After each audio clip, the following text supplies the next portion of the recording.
Hi, my name is Paul Garcia, the host. How you started playing soccer? Nag-start ako maglaro ng football sa Magallanes or Sugon. Isang maliit lang siya na town sa Sorsogon. Kung saan parang Sorsogon sa Bicol region. Yung Sorsogon is parang hindi siya kilala sa football. Kasi ang stronghold talaga ng football dun sa amin sa Bicol is Bato. So, yun. Start, siguro hindi talaga sa akin malalayo yung maging football player kasi yung bahay namin nasa tapat siya ng school. Tapos yung school na yun is meron siyang football field. So, ngayon hindi rin ako magtataka kung bakit naging football player. Why you choose FEU your college school? Hindi ko yung FEU that time kasi nung palarong pambansa namin sa Laguna, sila lang yung nag-offer na may high school. So, kasi may mga ibang teams rin sana na kumukuha sa akin on is NU, Lasal, and UP. So, mga hinahanap nila is mga yung that time 4th year, mga fresh graduate. That time ay third year high school pa lang ako. So, kaya pinili ko yung FE. Wala akong idea nun kung ano yung UAAP kasi galing ako sa Magallanes. So, hindi ko alam kung ano yung UAAP ko, ano yung madadagdag ko doon pagdating ko doon sa FEU. Tapos, dumating yung time na punta na ako ng FEU. Tinatid ako ng tatay ko. Tapos, naabutan ko silang nag-tune up game. Parang sabi sa tatay ko that time, sabi ko, uwi na tayo kasi punta. Parang ang lalakas nila dito. Ganito pala yung football sa Manila. Sobra na starstruck ako sa mga player nun. Ang lalakas talaga sobra. Lumipat ako kasi medyo may mga hindi magkakaibigan sa coaching staff namin that time. So, nag-decide akong lumipat sa NU. How your career started in PFL? Start siya way back 2022. So, hindi naman ako sa parang hindi nila ako kinuhan talaga. Punta ako doon for tryout. So, nakuha naman ako. Then, nabigyan ng kontrata. Sa pambalan lang is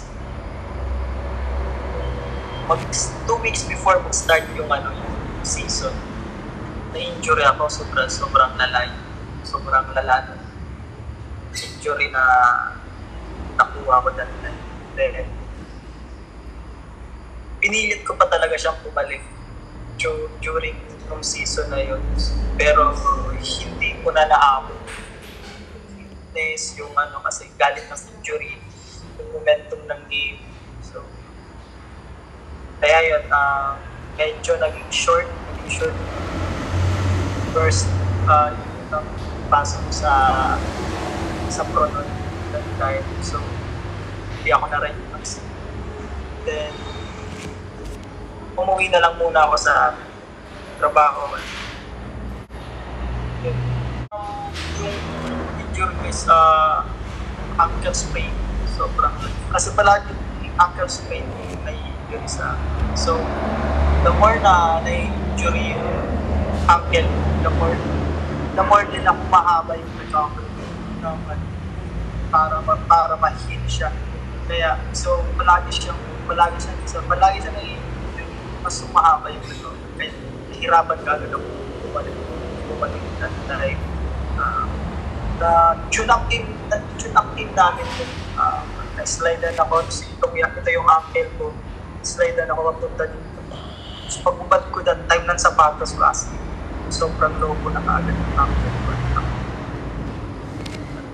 after nun, sabi ko, wala to. Parang, hindi ko na ito malala.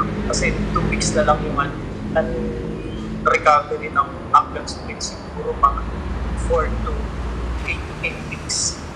Ganun.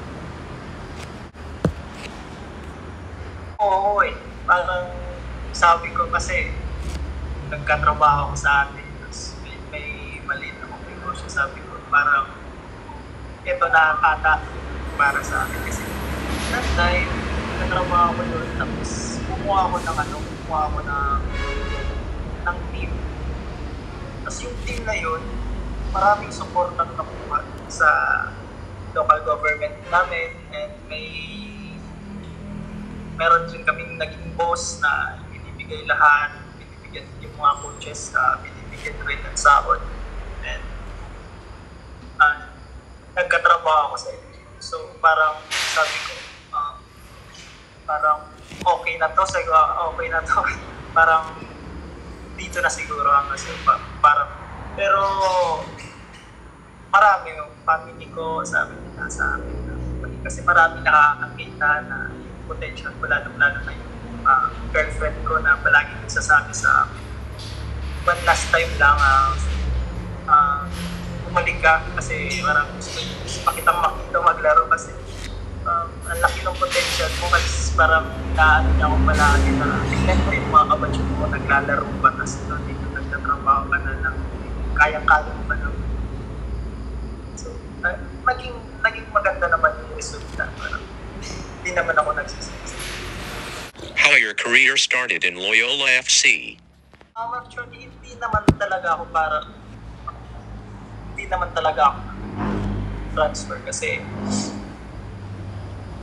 nung nasa probinsya ako that time, magkakilala kami ng manager ngayon ng Loyola. Isa rin siya sa pumipilit sa akin na maglaro ka ulit. At that time, parang biglaan yung biglaan yung pasok natin sa PFL that time. Hinugot lang kayo. Wala talaga sa kondisyon. Punta kami dito ng Manila. Wala sa kondisyon. So, parang nagdalawang isip ko, gagawin ko dyan.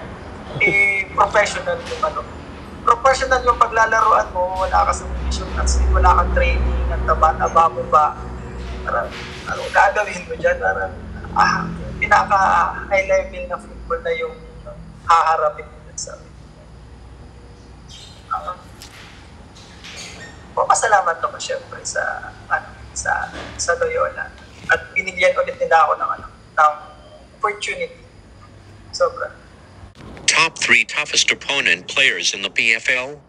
Former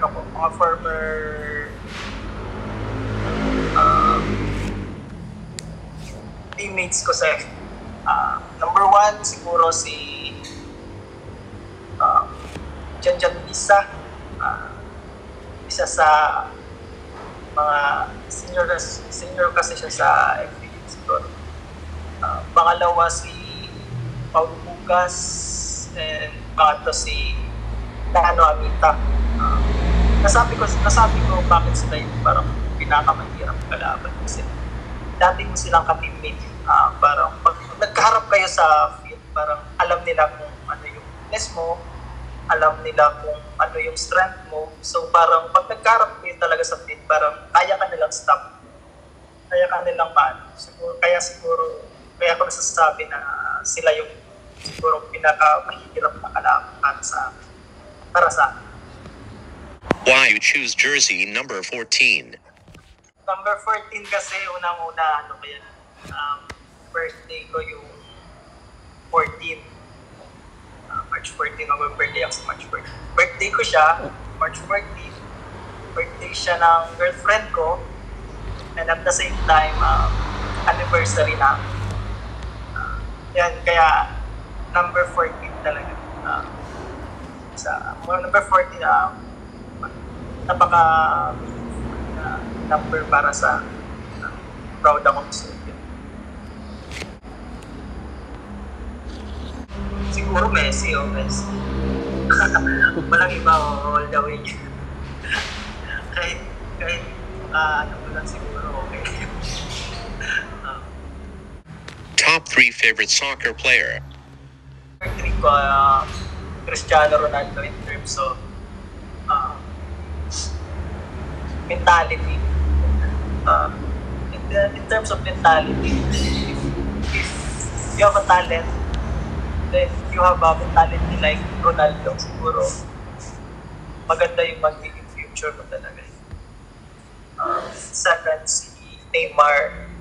Neymar, terms skills, bogey moves talagang sobrang galing. Wala kang talagang masabi. Number 1 Lionel Messi, all the way. Greatest of all time. Pinatunayan niya naman yun. Thank you for watching.